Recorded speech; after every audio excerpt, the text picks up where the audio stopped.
There is a reason crowded rooms drain you, while a quiet routine can feel like the safest place on earth. There is a reason you feel everything intensely, yet people still call you cold, distant, or hard to read. The reason has a name, and for most of your life, it was hidden behind words like shy and sensitive. Anxiety, introversion, and being highly sensitive were the labels that kept your autism politely out of view. Once you see the real pattern underneath, decades of feeling slightly out of step finally start to make sense. Let me describe an evening that might feel uncomfortably, precisely familiar to you. You walk into the party, already calculating how long you must stay before you can reasonably leave. You smile, you ask the right questions, you laugh a half second after everyone else does. You are reading faces, managing your voice, and choosing each word while pretending it is all effortless. Somebody touches your arm, the music is too loud, and a bright light keeps catching your eye. You hold it together beautifully, and not one person in the room notices the effort underneath. Then you reach your car, shut the door, and the silence feels like setting down something impossibly heavy. You sit there, completely drained, wondering why something so easy for others costs you so very much. Maybe you've always felt like a quiet anthropologist, studying how other people seem to simply know things. Maybe you learned to copy their gestures, their phrases, their expressions, like memorizing lines for a play. Maybe small talk feels pointless to you, while a deep conversation about something you love feels like breathing.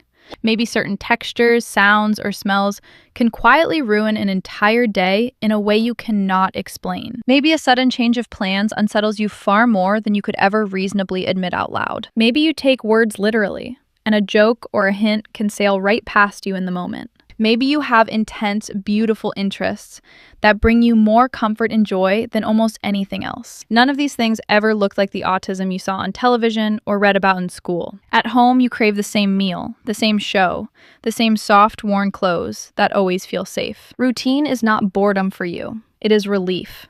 A still point in a world that moves too fast. Later in bed, your mind replays one slightly wrong thing you said and loops it for hours. Everyone else forgot that small moment instantly, but for you, it plays again and again in the dark. You care so deeply about people that the fear of hurting them quietly runs underneath everything you do. And yet somehow you have been called the cold one, the distant one, the difficult to read one. That contradiction has quietly confused you your whole life, and it is finally about to make sense. When most people picture autism, they picture one very specific child, and it is almost always a boy. They see a young boy who avoids all eye contact, lines up his toys, and barely speaks at all. He memorizes train timetables, flaps his hands, and seems to live deep inside his own separate world. That image is real for some, but it is only one narrow corner of a vast and varied spectrum. And it looks almost nothing like the bright, verbal, socially capable woman quietly struggling underneath. The original research on autism was built almost entirely by studying young boys many decades ago. The checklists, the criteria, the famous case studies were all shaped around how it appears in them. So the entire definition of autism was quietly calibrated to one gender and one way of showing up. A girl who made eye contact and had a best friend simply did not fit the template at all. For years, doctors were taught to look for a picture that most autistic girls would never match. But autistic girls are not missing the traits. They are simply far better at hiding them from the world. From a young age, she watches the other children closely and learns the social rules by hand. She studies how they stand, how they joke, how they react, and she carefully builds a believable copy. Her deep interests look more acceptable too, often horses, books, animals, or a beloved fictional world.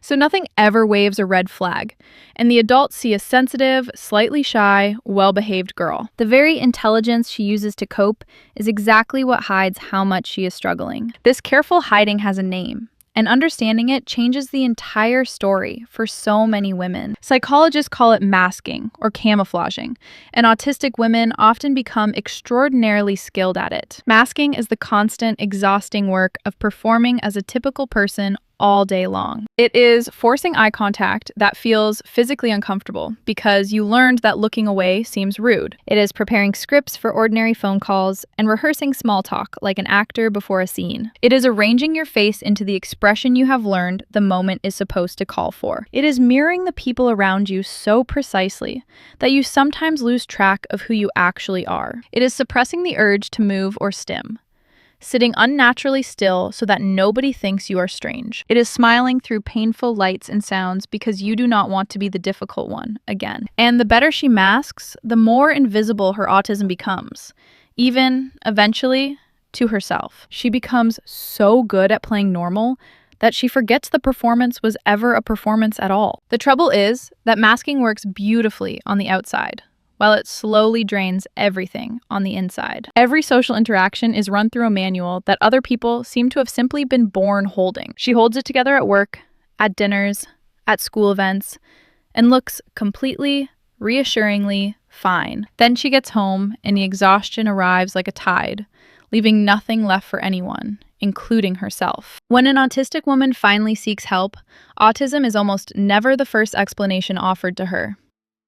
What shows on the surface is anxiety, low mood, exhaustion, and a deep sense of not fitting in. So she is told she has social anxiety or depression, or that she is simply a highly sensitive person. Each of those labels describes a symptom honestly, but not one of them reaches the actual root underneath. Think about what a lifetime of masking actually does to a sensitive and deeply perceptive person. You sense that you are different.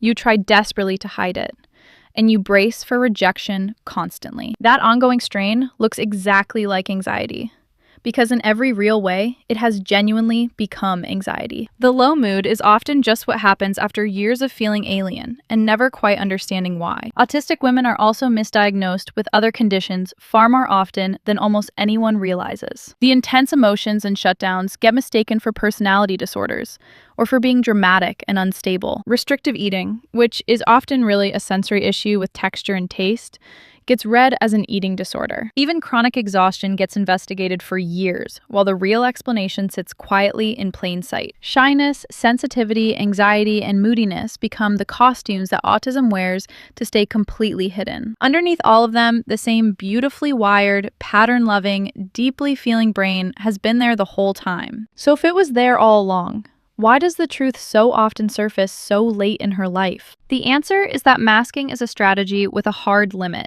and eventually the bill always comes due. For years, she can run the exhausting performance, especially when her life still has structure and clear edges. School has timetables, childhood has routine, and a great deal of the world is organized on her behalf. Then adult life slowly stacks demand on top of demand, until the old coping simply cannot stretch any further. A career, a relationship, a home, and often children all need her energy at exactly the same time. The social load multiplies, the sensory chaos multiplies, and the quiet hours she needs to recover disappear. Hormonal shifts through pregnancy and midlife can thin her reserves even further, right when she needs them most. Eventually she hits something therapists now call autistic burnout, a deep collapse of skills and energy. Suddenly, the masking she leaned on for 30 years stops working, and she cannot understand what is wrong.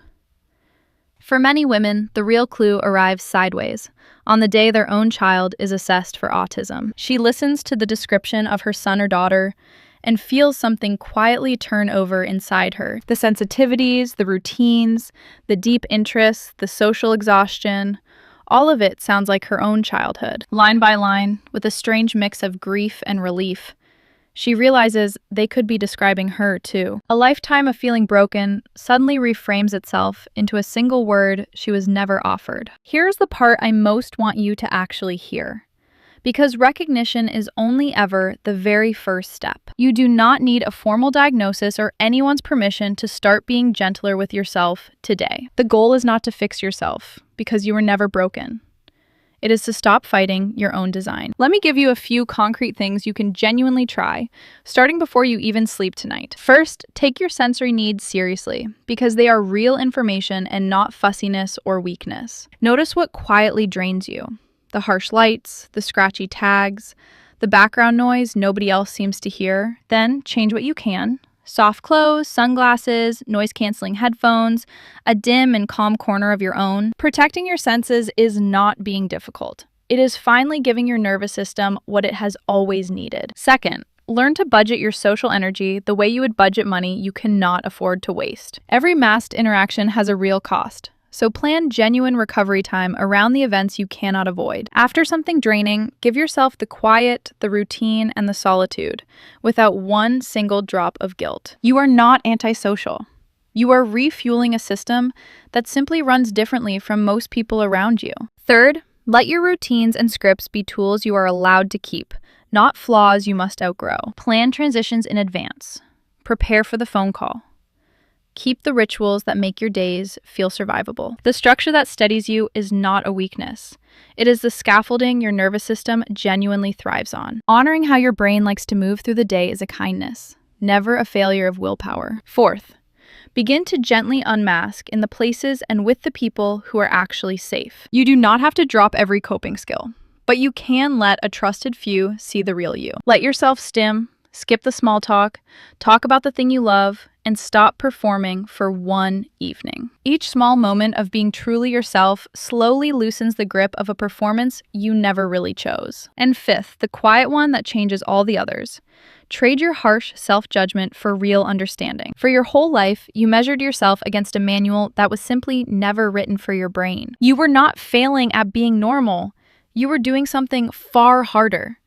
Translating yourself every single day. Speak to yourself the way you would speak to a frightened, exhausted child who has tried her very best. That shift from blame to compassion is so often where the real healing finally begins to take hold. If any of this has felt like someone quietly describing your inner life, please stop and take a breath. What you are feeling is not a label landing on you. It is a key turning in a very old lock. You are not broken. You are not cold. And you were never the difficult, too much problem you were made to feel. You have been translating yourself into a foreign language every day. And of course that left you so exhausted. Being autistic is not a flaw in you.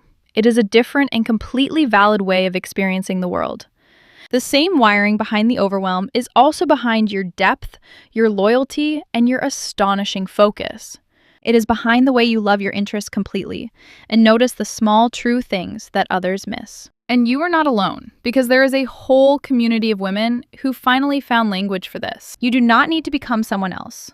You need a life that finally fits the person you already are. If today opened a door, walk through it gently, and consider speaking with a professional who truly understands autistic women. Bring the patterns you recognize in yourself today, because your own experience is real evidence that deserves to be heard. A good assessment can bring understanding, self-compassion, and belonging that no single video could ever give you. And above all, let go of that quiet, lifelong belief that something about you was fundamentally wrong, because nothing ever was.